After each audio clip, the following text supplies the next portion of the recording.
আজকে আমি ঘরের পনির দিয়ে নিরামিষি বিরিয়ানি বানাবো। এই যে পনিরটা এইভাবে আমি কেটে নিয়েছি, প্রথমে আমি থালাতে জাঁক দিয়ে দিয়েছিলাম, তারপর একটু বড় বড় করে কেটে নিয়েছি। এবার এখানে আলু নিয়ে নিয়েছি। এবার যা যা মশলা করবো সেটা নিরামিষি একটা। এবার এখানে কড়াতে তেল নিয়ে নিয়েছি, সরষের তেল, রিফাইন তেল থাকলে রিফাইন তেল দিয়ে করবেন। এবার এখানে আমি আলুগুলো দিয়ে দিচ্ছি। যদি সোয়াবিন দিতে চান আপনারা সোয়াবিন দিতে পারেন, জাস্ট আমি শুধুই পনির দিতে। মশলাটা করে নেব। এদিকে যে বাসমতি রাইসটা আরেকটু ভিজিয়ে রেখেছি, মিক্সিটা নিয়ে নিচ্ছি, মশলা করে নেব।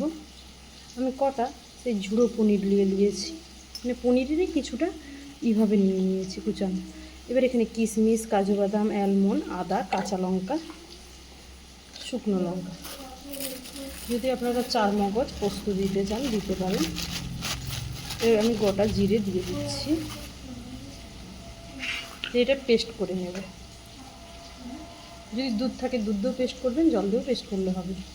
দেখুন আলুটা লাল করে ভেজে নিয়েছি, এবার পনির ভেজে নেবো। এখানে আমি একটু ঘি দিয়েছি তেলের সাথে। পনিরটা একটু বড় বড় করে কেটে, আপনারা ছোটো ছোটো করে করতে পারেন, ঘরের বানানো সেটাই। এই দেখুন ভাতের জলটা ফুটে উঠেছে, তার মধ্যে হচ্ছে ঘি দিয়েছি, লবণ আর গোটা গরম মশলা আর তেজপাতা। পনিরটা লবণ হলুদ একটু লাল করে আমি ভেজে নিয়েছি। এবার পনিরটা নামিয়ে নেব। সেই পনির ভাজার তেলেই, মানে ঘিয়ার তেলে এবার আরেকটু ঘি দিয়ে দিলাম। ঘিয়ার তেলের উপরে আমি সামান্য চিনি দিলাম।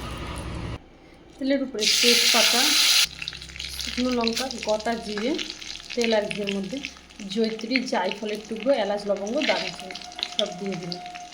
দিয়ে এটা খুব ভালোভাবে ভেজে নেব। এগুলো ভাজা হয়ে যেতে কিশমিশ আর কাজু দিয়ে দিলাম, একসাথে ভেজে নেব ঘি আর তেলের সাথে।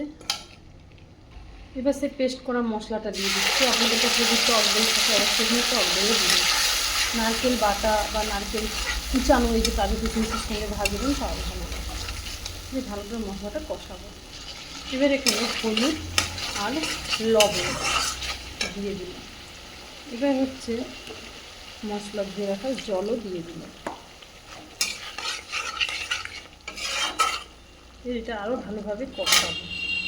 আর এখানে এবার দেবো এই যে এভারেস্টের বিরিয়ানির মশলার গুঁড়ো। খুব ভালোভাবে আমার কষানো হয়ে গেছে। এবার এভারেস্টের বিরিয়ানির মশলার গুঁড়ো কিছুটা দিয়ে দিচ্ছি,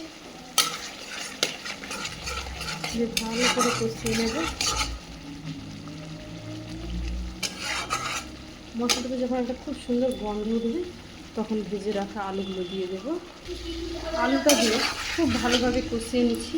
তারপরে এবার পনিরগুলো এই আলুর মধ্যে দিয়ে দেবো। পনিরগুলো কষা ভালো করে একসাথে কষানো হয়ে যাবে।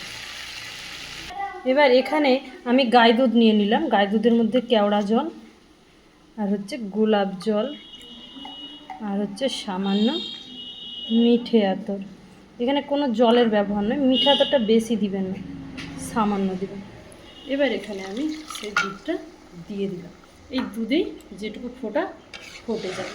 এখানে সোয়াবিন দিলে সেমভাবে সোয়াবিনটাও একটু গরম জলে ফুটিয়ে ভেজে নেবেন। দিয়ে পনির আলু যেরকম সেমভাবে কষিয়েছি সেমভাবে কষাবেন। এইসব তরকারি যদি আপনারা চিনি দিতে চান নিরামিষ, আপনারা মিষ্টি দিতে পারেন, কিন্তু আমি মিষ্টিটা দিচ্ছি না, আমাদের বেশি পছন্দ করে না কেউ। ওই যে তেলের উপরে ঘিয়ের উপরে দিয়েছি সেটাই যথেষ্ট। দেখুন রান্নাটা আমার কমপ্লিট। এবার হচ্ছে এখানে ভাজা মশলা আমি জায়ফল, জয়িত্রী, গোটা জিরে, গোটা গরম মশলা সব গুঁড়িয়ে নিয়েছিলাম, সেই গুঁড়োটা দিয়ে মিশিয়ে এবার এটাকে নামিয়ে মিক্সাচ্ছে প্রচণ্ড। এবার এখানে ওপর দিয়ে একটু ঘি দিয়ে ব্যাস নিরামিষি আমার বিরিয়ানির পনির রেডি। এবার এই পাত্রের মধ্যে প্রথমে ঘি নিয়ে নেব, চারিদিকে পাত্রটায় ঘি দিয়ে দিলাম। তারপরে কিছুটা রাইস দিয়ে দিলাম,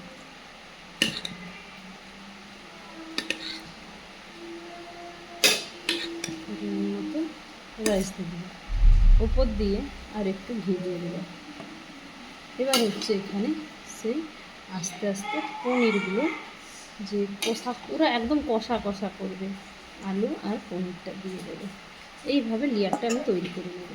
এই দেখুন আমার রেডি নিরামিষি পনির বিরিয়ানি। এবার এটাকে হালকা আমি আঁচে বসিয়ে দেবো। এবার হালকা আঁচে বসিয়ে দিয়েছি, আস্তে আস্তে করে এবার হতে থাকবে।